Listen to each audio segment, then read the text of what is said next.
Great. Thanks very much. Thank you, Bob. Thanks for having me here. Delighted to be here today. So as Bob says, my name's Roísín Loughran. I'm here from the Natural Computing Research and Applications Group over in University College Dublin. And my title today is When the Means Justifies the End, Why We Must Evaluate on More Than Mere Output. So just as an introduction, I'd just like to give you a brief indication of what I normally work on and where this fits in here. So what I tend to work on is evolutionary composition. So that's algorithmic composition using evolutionary computational methods. Now, I assume many people might work with EC, but just to give you a very brief overview of what it involves, basically with evolutionary computation, you have a problem to solve, you create a population of random solutions to this problem, and you evolve these over a number of successive generations. And as this evolutionary process continues, basically your entire population improves, and at the end then you get a very good solution to your problem. So the method in which this evolution is driven is according to how well each individual actually solves the problem at hand, which is known as your fitness function. And for computational problems, this has been shown to work very, very well, and there's a very obvious ways to actually measure this fitness. So for problems like classification or regression, it has been shown to be very adept at this. What I've been looking at, though, is trying to apply these methods to more aesthetic problems, which have become commonplace in more recent years, such as art, or in particular, in my case, music. And straight away, you run into a problem, because you can say how much an individual solves a given problem, classification, you can give a numerical result. But when it comes to defining a fitness of how much one individual melody is better or worse than the next one, there's a bit of a subjective evaluation there, and that's a very, very difficult problem. It's not something that's trivial. It's actually quite a big problem. It's what most of my work is actually based on. But this is what I consider to be internal evaluation. It's what actually drives the whole process, what keeps it moving. But today I'm more looking at external evaluation, because once you've actually done this process, then you have your whole system, you have your output, then your external evaluation becomes, well, how well did this actually work as a music generative process? So how would you actually evaluate this final system? Over the summer, I was at some other conferences where this kind of process came out. There's a wonderful field called Computational Creativity, and in recent years they kind of define themselves as being more than mere generation. And by that sense, they're looking more at what the process is behind it. It's not just about the artifact. You don't just create the artifact and judge everything on that. But what I've noticed as well among the community is that particularly in certain domains such as games and to a certain extent music as well, the generation of the artifact is actually very important as well, and the quality of the artifact is important. And I don't think you can take these two things as being polar opposites. There is definitely a link between them, and there is I think any system that generates anything intelligently or in a creative way, it does fall somewhere on the spectrum. And I think the most important thing, and my point today, is to know whereabouts on this kind of spectrum your work actually lies, to know what your aim is, and to know, are you more looking at, because if you're focusing more on the output and the artifact that is created, yes, that's more towards generation. If you're looking a bit more towards the process behind it and what's going on, that's a little bit more towards the creativity side, I think. So just as a very brief and little analogy of what we can talk about here. So if we're looking at system and output, okay, you have an artifact and you've your agent or your system actually creates it. And there's a process here, okay? And we like to sometimes attribute a little bit too much ability sometimes to our algorithms. And it's kind of a nice analogy to kind of consider the dog, because these kind of videos are all popular on YouTube. And you say, oh, look, the dog's creating a painting, isn't that wonderful? And if the dog's super happy, because the tail's going mental, and that's great fun altogether.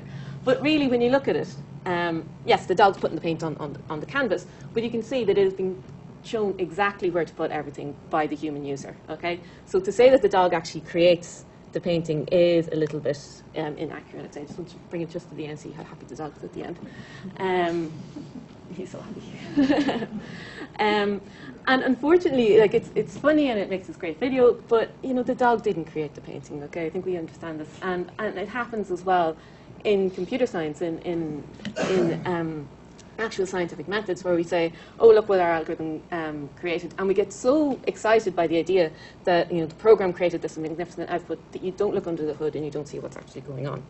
So I kind of believe we need to stop and look and see what's going on. So I started thinking about these ideas of musicality, creativity, and intelligence. And does musicality imply creativity? And does creativity imply intelligence? In what way are these concepts all organized together? I think, like, colloquially, we could probably agree that if somebody or something displays musicality, there is a level of creativity displayed there. And if they display either musicality or creativity, this does imply some level of intelligence. But this isn't, the inverse is not necessarily true. I mean, if somebody is displays intelligence, that doesn't immediately state that they, it's not in no way linked to whether or not they'll display musicality. Arguably, intelligence would imply some capability of creative thinking, but you don't necessarily assume the inverse of once somebody displays intelligence that it will automatically lead to musicality or creativity. But if we think of them as a whole, or just imply, kind of think, is there this concept then of musical intelligence? So are musicality and intelligence linked in some way? So once I started looking into musical intelligence, you come across this term straight away as being one of the 8 identified modes of intelligence by Gardner. Now, maybe there are people here that follow this ethos. It's not a theory that actually grabs me as being something that I really would spend a lot of time on, to be honest.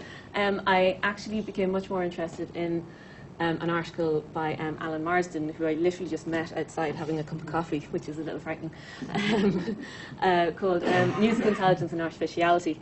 And I really, really like this concept of the relationship between music intelligence and artificiality, because the article it gives a great definition of the 3 different terms, and then brings them together and shows how one can relate to the other. Particularly with the idea of, like, okay, so music itself is hard to define, which I'll come back to in a moment. There are a couple of instances of how intelligence can be defined or measured as well. And then artificiality is defined as, or described as human products intended to emulate something else. And interestingly enough, when he's talking about artificial intelligence, he does mention that this is not necessarily a copy of human intelligence, and I think that's a really important concept that we kind of gloss over a little bit. That just because we're talking about intelligence, and this is something that we see in humans, doesn't mean that the AI version is a direct copy. And this works for creativity, I think, and musicality as well. But if we were to look at, understandably so, all of these terms are very human-based. We understand them through ourselves. So it kind of makes sense to describe them through a human ability as well. And if we consider somebody to be musical, if you see a child, a 12-year-old playing a violin concerto extremely well, and you think, okay, they're very musical, and what does that imply? You think it implies, obviously, a level of ability, maybe that would come from talent, but it also implies a level of learning and training. You can't play a musical instrument without practicing. So if you assume ability and you assume learning, it's hard to know how much these two interplay against each other. Because arguably, if you practice playing an instrument for 10 years, you are going to be able to play it at the end. It doesn't actually necessarily mean you had any natural talent. If you don't have any talent, you'll find it more difficult. You'll probably find it less enjoyable. But these two things can kind of work against each other to a certain extent. However, they are both there. If certainly in the point of view of an instrument, you could say, okay, we can also judge it by listening tests. But again, listening tests or oral training does work as well. So you can learn to actually hear music in a more informative way, which again does imply some level of intelligence. We assume it does, but it automatically just brings in a problem of how to be able to actually measure this. And then when we start looking at generative music systems, do they display intelligence? Basically, are we just training it? Basically, is it just a data-driven process whereby you just keep on giving it loads and loads of information like somebody learning without any natural ability to do so? Would it be a better idea to actually create generative systems that somehow had a tendency towards these kind of abilities? Or is such a thing even possible? So it's a little bit kind of high up there at the moment, but I think when we're looking at these things, it's always good to kind of keep an open mind of where ability lies. So then when we look at a generative system, what does it actually create? I mean, we're so quick to say that these are generative musical systems, but do they actually generate music? And the truth is, no, they don't. They might create audio. More likely, they sometimes create notation, they create theory, they can create representation, but they're not going to actually create music. Because as our keynote might point out, or has said before, music in its own right does not exist. I heard this earlier in the year and I thought that's a wonderful idea. And I looked at it, and it's true. I mean, music is this embodied experience that we have. It's not, a generative system isn't going to spit out something the way that you actually appreciate it. So when we talk about music, we could be talking about a sheet of music, we could be talking about a CD, we could be talking about music we heard last week. But the idea that a simple generative system could actually output what it is that we're talking about doesn't really make a lot of sense.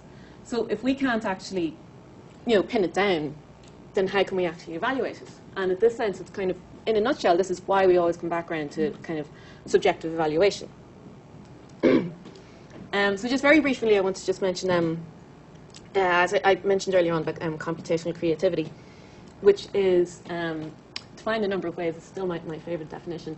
It's the study basically of a computational system which exhibits behaviours that an unbiased observer would deem to be creative. So there's a couple of important points, I think, within the definition. The unbiased observer, unfortunately, is often misconstrued to state human, which it doesn't actually state. It states unbiased observer, and that opens up a whole different avenue. But also the idea that it is deemed to be creative. So we're talking about a computational creativity definition that refers to creativeness, which seems a bit circular, but it makes sense because creativity in itself is still such a difficult concept to define or to distinguish. Margaret Bowden has talked about H creativity and P creativity, which are both very important concepts, and they're probably more relevant depending on where your field of study is. H creativity meaning that something is only deemed to be creative in a historical sense, as in it hasn't happened before. So if you're a curator for a museum or such, or looking up a new mathematical theory or something, it's only important if this hasn't been come across before. P creativity, on the other hand, is personal. So it's basically that you're coming up with a new creative process yourself that you haven't come up with before, and you learn from it yourself. So P creativity is obviously much more common. Small children obviously develop this way. And from the point of view of computer scientists or cognitive scientists, I believe that P creativity is the only place we really should be looking. If your system does something that's genuinely creative, I don't think we really care that somebody did it already 50 years ago. We're looking at the process. If we're trying to understand what creativity is, then in a sense P creativity is most important. Bowden actually, as well, she describes 3 different ways that computers can create new ideas: by combining novel ideas, exploring the limits of space, and transforming established ideas. And I think, from my point of view, when I'm looking at EC, I think there's a lovely parallel here between the way in which evolutionary strategies work and these 3 systems as well. Because if you think about it, for anyone who does work with EC, combination is like crossover, whereby you take individuals and mate them together to form something new. Exploration is similar enough to mutation, which keeps it's your mutation rate within EC that actually keeps your exploration going. And transformation then, well, a lot of times we're using grammars, so we can transform the genotype into the phenotype, having a completely different representation. So there's actually a very nice parallel there between her way in which computers can create new ideas and the way EC works. So this is my own little gripe to a certain extent as to why do we limit to human. I mentioned there that the definition of computational creativity doesn't actually define a human-like observer. It's unbiased observer. Yet there is this really strong tendency to evaluate creative artifacts using either directly from human opinion, through crowdsourcing or listening tests or Turing kind of style tests, or even just as well looking at previously humanly created rules, such as similarity to style, or looking at actual musical measures, music theory, those kind of things. All of these things are derived from our own musical experience. And understandably so, to a certain extent, but it could possibly lead to a bit of an issue. Because if we consider, as I've just said, that creativity itself is kind of, at the moment, still ill-defined. We don't know where the boundaries are. We don't know how many dimensions. We're still having difficulty defining this. And yet, if we're very stuck into looking at just the human measures, looking at only what we appreciate ourselves, then basically what we're doing is using a very small subset of the possible space in order to evaluate. So it's just kind of something I think to be very aware of at the moment. I don't see an immediate solution coming out. But, I mean, if we consider that Bowden herself said that the ultimate vindication of AI creativity would be a program that generated novel ideas which initially perplexed or even repelled us, but which was able to persuade us that they were indeed valuable. It's very difficult to do if we're actually going to ignore anything that we don't like ourselves as humans straight away, if we just disregard it straight away. So then, what's the alternative? I mean, for creativity, there's the Lovelace test, which again I'm not a huge fan of, but basically the concept is agent A, human architect of the agent H, and output O. If the human architect can't explain how agent A created the output, the test is passed. which sounds very simple. You'd think anything with a deep net or any stochastic element will automatically pass it. But actually, the idea is that the human can't explain how it happened, not predict actually all the detail, but can't even explain how the algorithm works. So in that sense, the test is almost impossible to pass, as long as the human architect knows what they're doing. Then there are a number of different frameworks.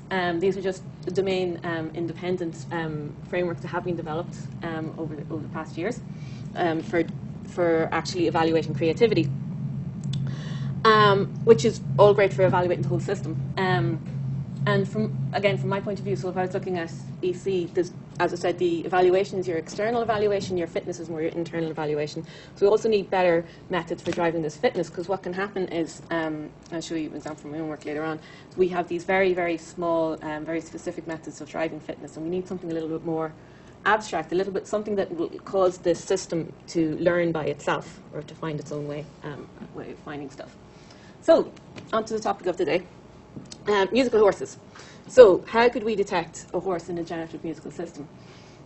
So, as we know, for defining a horse or identifying a horse, we need to establish our figure of merit and consider irrelevant transformations. So, if we look at a figure of merit as being evaluation, and if we're still considering it's just evaluating only the output, not the system, then straight away we have a bit of a problem trying to establish the ground truth. Because if your judgment is, yes, I like that piece of music, and you do some kind of transformation, you say, yes, I still like that piece of music. Like, that's not good enough, okay?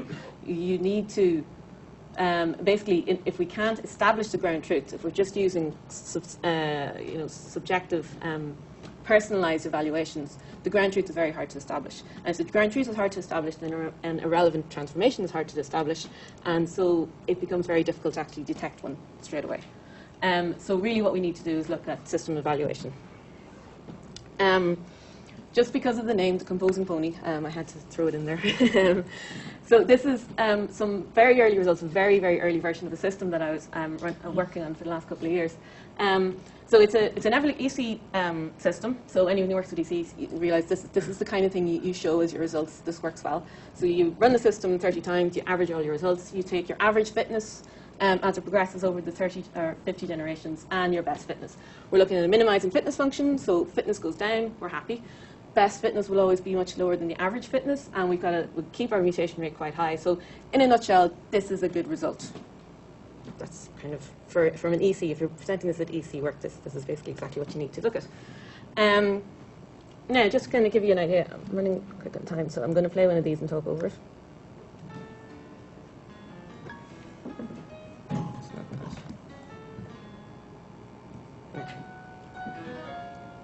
Right, so this is perfect according to my system. It's got a fitness of 1. It's the way I've defined the fitness function. Yeah, the details aren't really that important, to be honest. Yeah, so that's an absolutely perfect melody according to my fitness. Both of these survive to the final generation in a particular run. Now, this one has a fitness of 34,000, so it's really, really bad. And as you may agree or disagree, that they really kind of sound as bad as each other really at this stage. So to turn around and say that one is a great music composer and the other one isn't is definitely not a very well-established truth. However, but the system does work. So as I say, it's an early version, but it does get slightly better after that. So in a sense, then I know Bob has put up this quote himself a couple of times, which basically is the description. A horse is just a system that is not actually addressing the problem it appears to be solving. And as Bob was talking about earlier on, I think this idea of it appears to be solving is what's really, really relevant here, certainly from my point of view. So when you're considering a generative musical system and you've got a subjective output and evaluation of methods, so you need to be very, very careful. What is the problem? You need to, first of all, as a researcher, as a scientist, you need to decide from the outset, what problem am I solving? Am I just looking at how this is working, or am I trying to create something really good at the end? If I am trying to create something really good at the end, it has to be evaluated properly. It can't be cherry-picked or just curated. But even if it is, you still have to explain very, very clearly where you're coming from. And more importantly, I think, because from my point of view, in my work, I am much more interested in the process behind it. Say the fitness measure is all important to me. But what we have to be very careful about, again, is, as scientists, when we're putting forward this work, what will happen sometimes is it'll end up with a reviewer or somebody who will just listen to the music and go, oh, I don't like that. And then straight away they don't like your work and they don't read it properly, and then that's it, it gets rejected. And if that happens, like, the onus is on us as the researcher, as the person who's putting forward this work, to explain exactly what it is that you're trying to do. If your output is not that great, you want to make sure you tell somebody straight away, yes, okay, the output isn't that great at the moment. This isn't the entire focus of the problem. What we're looking at is what's going on. Look at all this interesting stuff that's happening. It's almost like, to a certain extent, everybody assumes a generative musical system is to create good music. But maybe that's, okay, to create something that really creates awful music probably doesn't have a point. But maybe creating the best music in the world isn't actually it. Maybe just, you know, you need to explain this very clearly is what I'm trying to basically say. So unless the system has very precise goals and criteria, it is likely that it could be classified as a horse or misclassified as a horse for by somebody's thinking you're doing a horse, but actually you're not doing it at all. So you have to be very, very careful, I think, with these kind of subjective tasks. So can we detect a horse? Well, we possibly can if we know what we're doing, basically, if we're very careful. And I'd say, I know I've been talking a bit about EC, but other systems as well, if they have any kind of objective, or you're going to have some error metric going through your system, any machine learning problem. So the evaluation of any creatively tasked machine learning system is dependent on a clearly focused intent and experimental design. And as Grant has rightly pointed out before, is you need to ask the right question, and you need to make sure you're addressing the right question as well. I think Bob pointed out there, and I'm sure it will be said many times today, that a horse is not necessarily a failure. If you spot one, there's something else going on. So if you look at the dog again, like, I mean, if your point was to make an interesting video, an entertaining video, then that was quite successful. If the point was to say the dog can actually create a painting, it's not successful. But also, more than that, you look at, that was clearly a dog that was intelligent, could follow direction and aim to please. So, I mean, we all know that, like, dogs are very good as well as, like, companion dogs or service dogs or guide dogs. I mean, look at the intelligence thing that a dog can do. Not only can do, but appears to like to do as well. So you can learn a lot from these different things. You can learn a lot more than just saying, look, there's a painting at the end and we can tell that. You know. So I wanted to finish just with a quote on science, which I thought was very adept for today. Science is not about building a body of known facts. It's a method for asking awkward questions and subjecting them to a reality check, thus avoiding the human tendency to believe whatever makes us feel good. So if the results look a little bit too entertaining and too good to be true, maybe we should just double check them. It was a very evaluative speech I was giving there today, but if anyone's interested, I've got more melodies and technical papers available as well. So thank you very much.